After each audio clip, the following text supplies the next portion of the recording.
সম্প্রতি শুটিং শেষে অসুস্থ হয়ে পড়েন ছোট পর্দার জনপ্রিয় অভিনেতা মুশফিক আর ফারহান।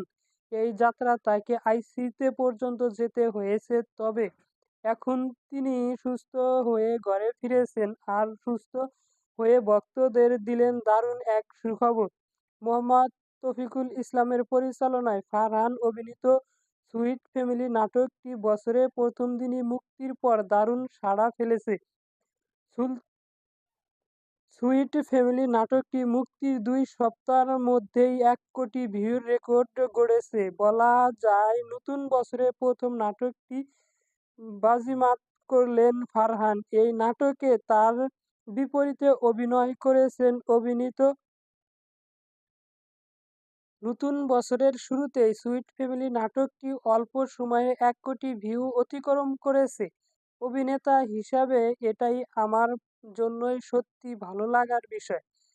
অভিনেতা আরও বলেন, অসুস্থতা কাটিয়ে ফের কাজে ফিরেছি দর্শকের ভালো লাগার কথা মাথায় রেখেই কিন্তু প্রতিটি নাটকের গল্প নির্বাচন করি। আসছে ভালোবাসা দিবস উপলক্ষে ২টি নাটকের অভিনয় করার কথা রয়েছে।